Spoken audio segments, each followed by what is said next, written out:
Qui était réellement Cheikh Anta Diop? Cheikh Anta Diop était un éminent historien, anthropologue, physicien, écrivain et homme politique sénégalais. Il est né le 29 décembre 1923 au Sénégal dans le village de Kéitou, situé près de la ville de Bambey dans la région de Diourbel.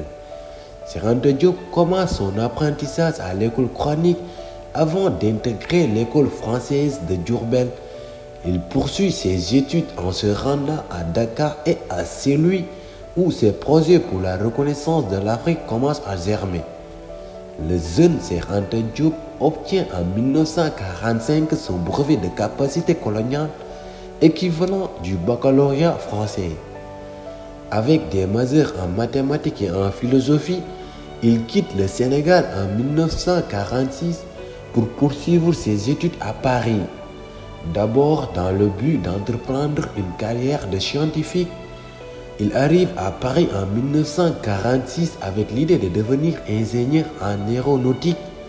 Il s'inscrit ensuite en philosophie à la faculté des lettres de l'Université de Paris, Sorbonne, où il décroche sa licence en juin 1948.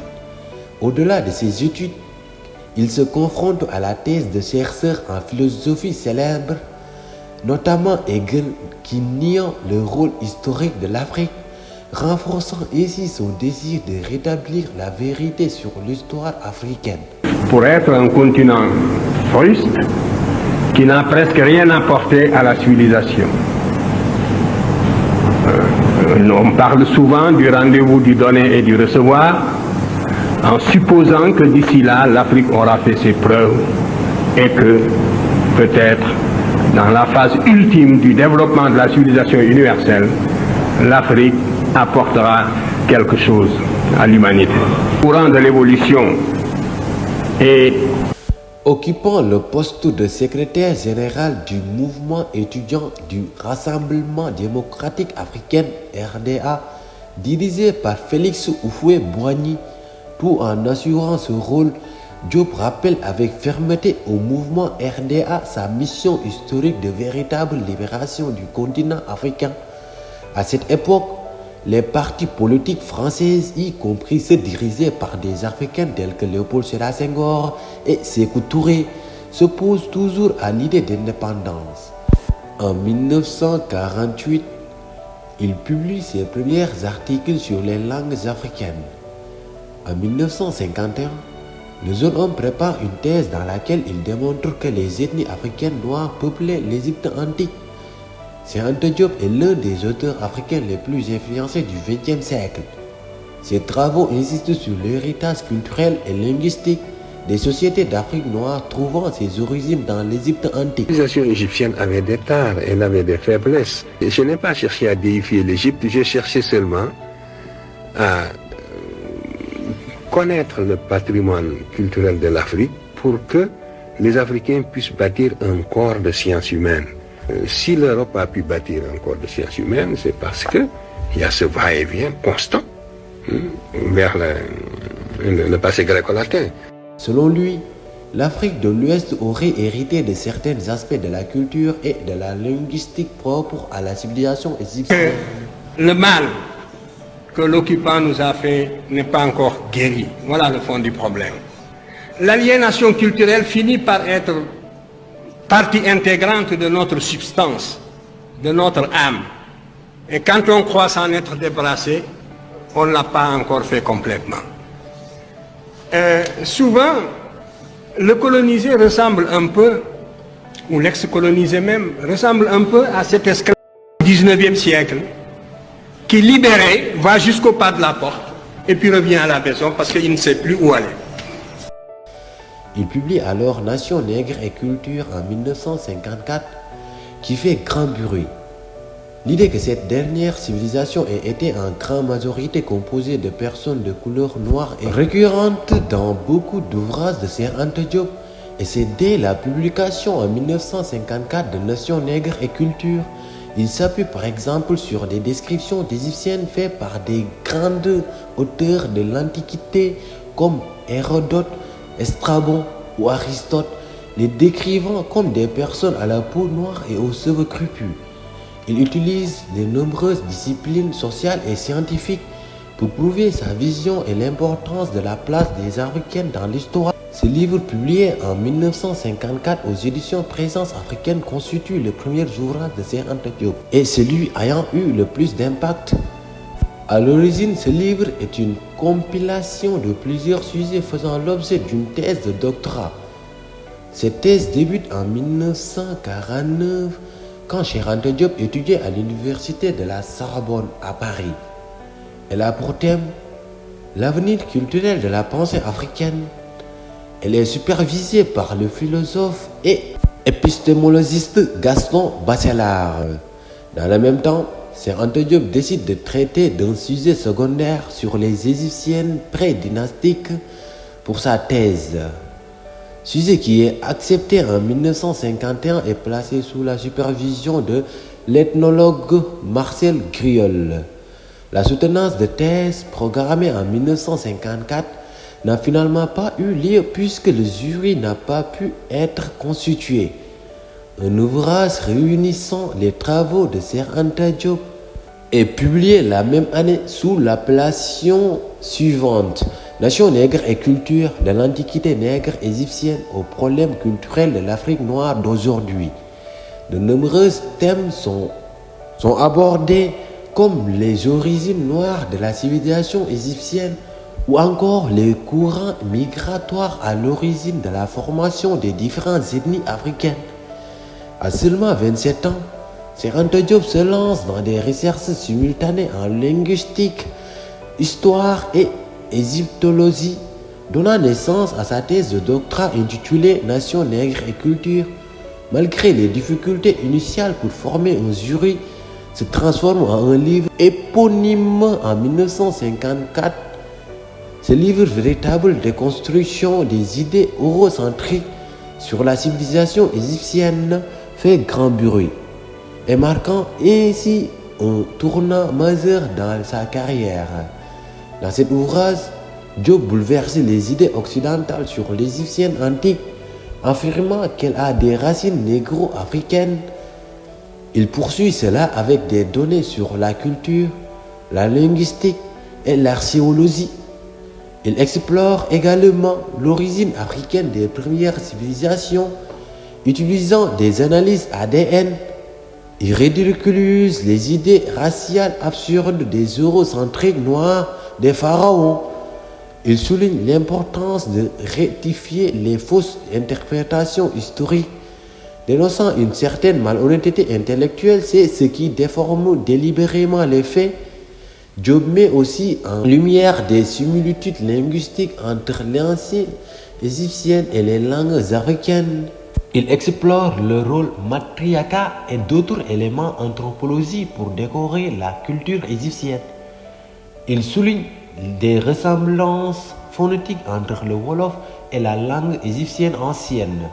Il effectue des tests de pigmentation de la peau du momie pour arriver à la conclusion que certaines possèdent un taux de mélanine similaire à des populations d'Afrique noire.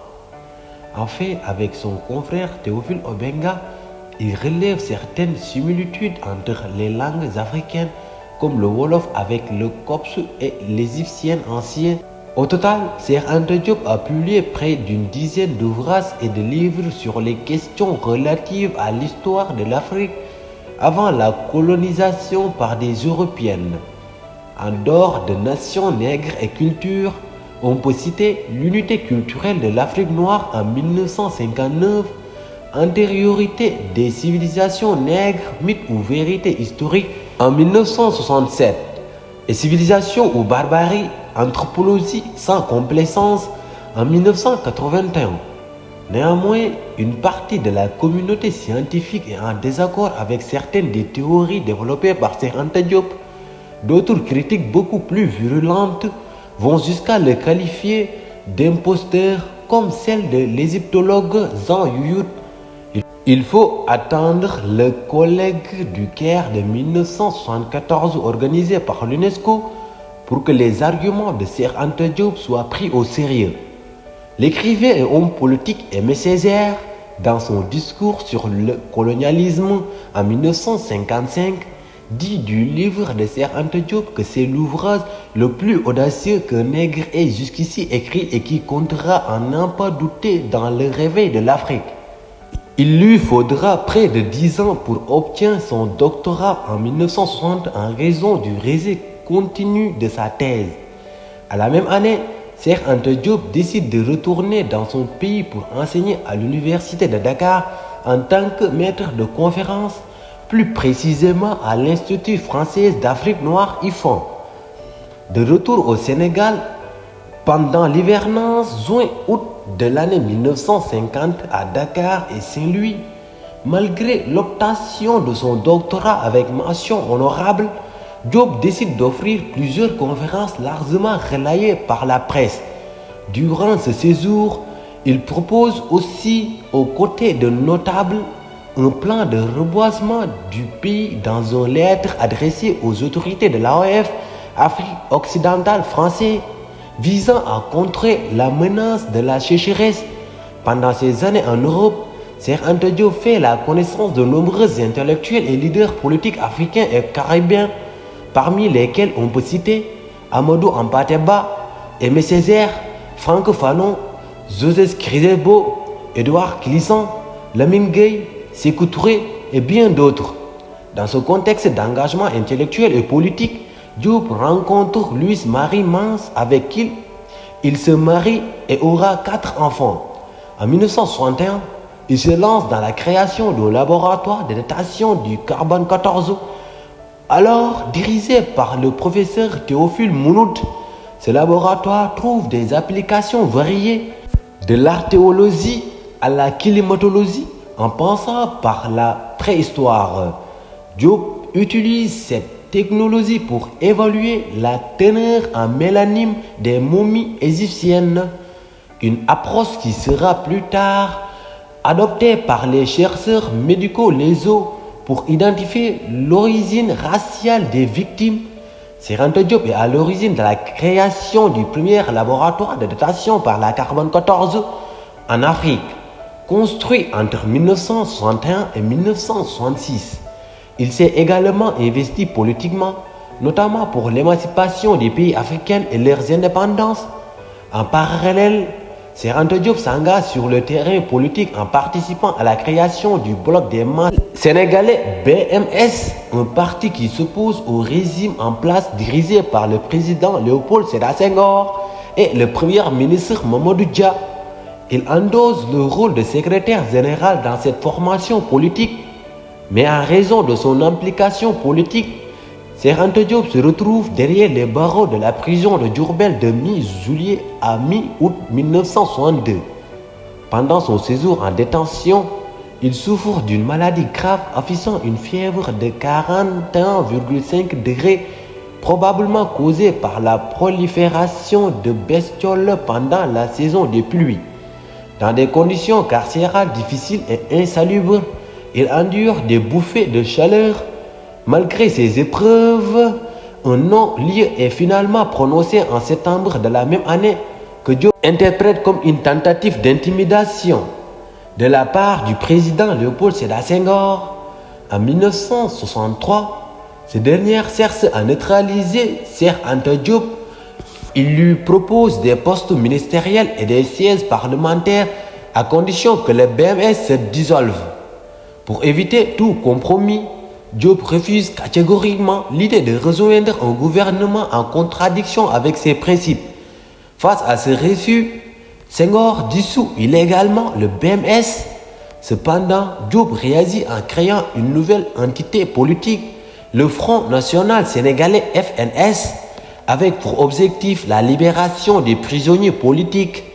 Malheureusement, ce nouveau parti subira également le même sort, ce qui obligera Diop à se retirer de la politique. Cheikh Anta Diop est favorable à la création d'un État fédéral en Afrique et un fervent défenseur du panafricanisme dans le but de se libérer des puissances coloniales européennes. L'écrivain est aussi le fondateur du journal Siggi, qui veut dire redresser la tête, qui deviendra par la suite Tahaou, c'est tenir debout.